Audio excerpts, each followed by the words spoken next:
사장님, 요즘 우유 가격이 비싸져서 분유 제품의 수익이 악화되고 있습니다. 야, 어차피 분유나 우유나 주성분은 단백질 아니냐? 그럼 우유 대신에 가죽 벨트나 가죽 자켓 만들고 남은 폐기물 갈아 넣으면 안 되냐? 네가 그냥 악마해라.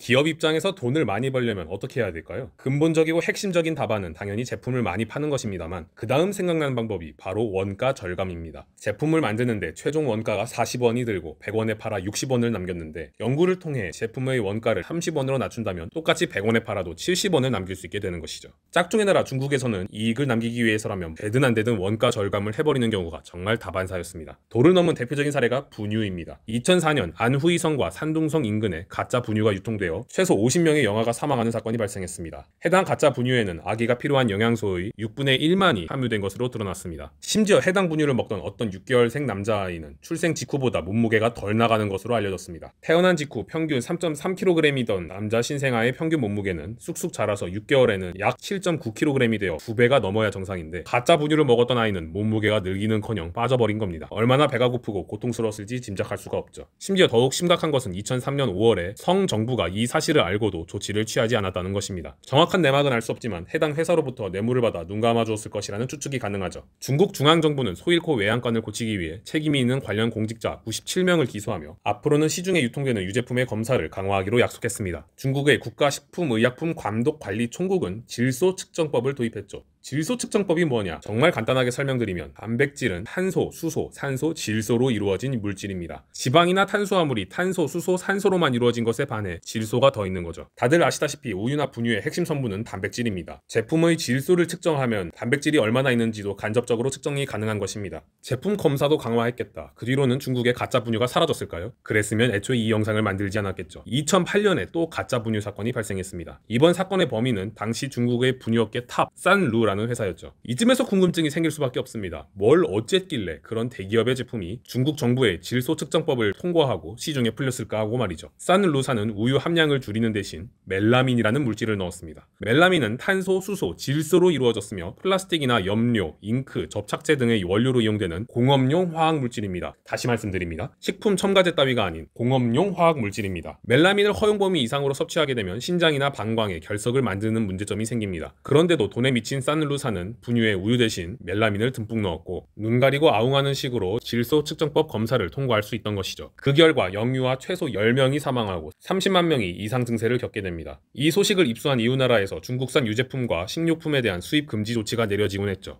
이때 대한민국에서도 멜라민 파동이라고 하여 유제품이나 과자를 기피하는 현상이 발생했죠. 당시 대형마트에서 제과 제품이 10% 이상 매출 감소가 일어난 것으로 알려집니다. 수입 금지 조치는 물론이고 중국 전 국민들이 분노하는 등 여론도 악화되자 중국 정부는 부랴부랴 수습에 나섰습니다. 멜라민 분유를 산루사에 공급한 자 2명을 사형에 처하고 국가의약품관리총국 산하 안전협조사장 순시엔쩌를 면직시켰죠. 그리고 단백질의 양을 간접적으로 측정하는 질소 측정법 대신 진짜로 단백질이 있는지 여부를 확인할 수 있는 단백질 농도 측정법을 도입했습니다. 아니 그럼 진즉에 처음부터 단백질 농도를 측정했으면 될 것인데 왜 질소 측정법을 도입했을까요? 사실 단백질 농도 측정법은 비용이 현저히 비싸다고 합니다. 애초에 우유 대신 멜라민을 넣는 해괴한 방법을 예상하기도 힘들었을 것이고요. 사회 구성원 간의 신뢰가 추락하며 사회적 비용이 급증하게 된 것입니다. 정말로 단백질 밑장 빼기도 불가능해진 상황. 이번엔 진짜로 철저하게 품질 좋은 우유를 이용해서 분유를 생산했을까요? 그랬다면 이번 영상이 만들어지진 않았을 것입니다. 영상 인트로에서 소개한 대로 이번엔 가죽 제품, 모피 따위를 만들고 남은 피혁 폐기물 등을 갈아서 분유에 넣어버린 겁니다. 혹시 베어그릴스의 식성을 가지신 분들이라면 어차피 그놈이 그놈인 단백질인데 무슨 상관이냐고 그러실 수도 있습니다. 문제는 피혁 폐기물에 가죽을 부드럽게 하는 크롬산 칼륨이나 흡액제 따위가 묻어있다는 것이었습니다. 크롬산 칼륨은 발암성인 것은 물론이고 실명을 초래하는 문제를 일으킬 수 있는 굉장히 위험한 물질입니다. 가죽 분유 사건 그 뒤로도 중국에서는 성조숙중 분유, 그룹병 분유 등 다양한 불량 분유가 2020년까지도 생산된 것으로 알려집니다. 공자 맹자가 강조한 도덕성은 온데간데 없고 돈을 벌기 위해선 정말 무엇이든 하는 것이죠. 왜 하필 중국에서 이런 일이 자주 발생할까요? 법에 명시된 처벌이 약해서 그럴까요? 그렇지 않습니다. 사실 중국의 식품안전법은 대한민국의 식품위생법보다 벌칙이 훨씬 셉니다. 예를 들어 대한민국은 식품위생법을 위반해 처벌을 받았더라도 자격 취소 기간이 경과하면 다시 영업을 할 수 있지만 중국은 식품안전법에 의거해 징역 이상의 처벌을 받았다면 평생 식품 생산 경영 관리 업무에 종사할 수 없습니다. 형벌이 세다면 중국인들이 한국 사람들보다 특히 무모해서 그런 일을 벌이는 걸까요? 결론적으로 법은 형식적일 뿐 제대로 된 처벌을 받지 않아서 그렇습니다. 아까 언급한 멜라민 분유 만든 2명을 사형에 처하기는 했지만 그 2명은 어디까지나 산루사의 공급업자, 즉 하청에 불과했습니다. 산루사의 직원들은 기소당하고 처벌을 당하긴 했지만 훨씬 가벼운 처분을 받았죠. 회장 텐원화 역시 무기징역을 받았다가 2차례 감형되어 2027년 출소 예정인 것으로 알려졌습니다. 애시당초 2004년 가짜 분유 사태 당시에도 산루 분유는 저질 분유로 판정받은 바가 있었습니다. 그러나 텐원화 측으로부터 뇌물을 받은 보시라이 당시 상무부장이 뒤를 봐주었으며 CCTV 골든타임에 대대적인 광고를 낸 덕에 시장 점유율 1위를 가져갈 수 있던 겁니다. 뇌물과 광고 따위로 인한 과도한 비용 발생으로 인해 원가 절감, 그러니까 멜라민 분유를 빼앗은 것도 없지 않을 것입니다. 공직자 쪽에서도 솜방망이 쳐버린 것은 마찬가지였습니다. 아까 언급한 대로 책임자 순 시엔쩌는 직후 면직됐으나 금방 복직했고 그것도 모자라 승진가도를 달려 2015년에는 부국장이나 되었죠. 부국장 재임 중에는 가짜 백신 스캔들이 일어나는 등 다사다난했지만 어찌됐든 정년퇴직을 무사히 한 것으로 알려졌습니다. 여기서 잠깐 가짜 백신 스캔들이 무엇인지 짧게 짚고 넘어가자면 불합격 처분을 받은 백신이 유통되어 36만 명의 어린이가 접종받은 사건입니다. 중국 당국은 해당 백신으로 인한 역학조사를 당연히 해야 함에도 불구하고 제대로 시행하지 않았고 오히려 인터넷에서 백신이라는 단어 검색을 막아버리고 사설에서 가짜 백신 사태를 비판한 편집장을 해임하는 등 여론 통제에 나섰죠. 그래서 수년이 흐른 지금도 가짜 백신을 맞은 어린이들의 사후 증세가 어떤지 몇 명의 아이가 사망했는지 밝혀진 게 없다시피 합니다. 짝퉁의 나라다운 후속 조치랄까요? 그럼 다시 본론으로 돌아가죠. 왜 관련 공무원들에게 징계를 주고 범죄자에게 형사처벌을 할까요? 보는 대중들 속 시원하게 하려고만 하는 걸까요? 꼭 그런 것만은 아니죠. 잠재적 범죄자들, 그러니까 나도 쟤처럼 원가 절감해볼까 하는 모방 범죄 꿈나무들에게 이러면 안 된다고 압박을 가하는 동시에 그 잠재적 범죄자로 인해 발생할 잠재적 피해자를 보호하기 위해서 확실히 처벌하는 모습이 필요한 거죠. 몇 번이고 가짜 분유 사건의 주동자들이 제대로 처벌을 받지 않고 사건이 덮여버리니 부도덕한 사업가들에게 법의 위험을 보여주지 못했고 정경유착만 잘하면 된다는 시그널을 주게 된 것입니다. 결국 중국 소비자들은 발걸음을 돌려 수입산 유제품을 구매하기 시작했습니다. 2008년 멜라민 파동 전 중국산 분유의 시장 점유율은 약 60%가량이었습니다. 그러나 2012년 즈음에는 반대로 수입 브랜드가 70%를 차지하게 되었습니다. 2008년에는 14만 톤을 수입했었는데 2009년에는 31만 톤, 2010년 48만 톤, 2011년 65만 톤을 수입해 2008년 대비 4배 이상을 수입하는 파괴적인 성장을 기록했죠. 이에 대응하고자 2013년 중국 유제품 공업 협회는 국산이 월등히 좋다고 주장했지만 이걸 누가 믿을 수 있을까요? 실제로 협회의 말과는 달리 2020년까지도 별 희한한 가짜 분유가 판쳤는데 말이죠. 되려 2016년에는 중국 해군들이 호주 정박 당시 분유를 사재기하는 모습이 포착되었습니다. 중국 관광객들도 아니고 해군이 분유를 군함에 싣는 모습은 중국산 분유가 얼마나 별로인지 세계 사람들에게 각인시키는 또 다른 계기가 되었습니다. 중국에서 발생했던 극단적인 예시를 타산지석 삼아 소비자를 천대하지 않는 문화가 형성되었으면 좋겠습니다. 이어 다음 영상에서는 김정은이 북한을 어떻게 변화시켰는지 알아보도록 하겠습니다. 구독, 알람 설정해주시면 최신 영상을 따끈따끈하게 받아보실 수 있습니다. 영상 시청해주셔서 감사합니다.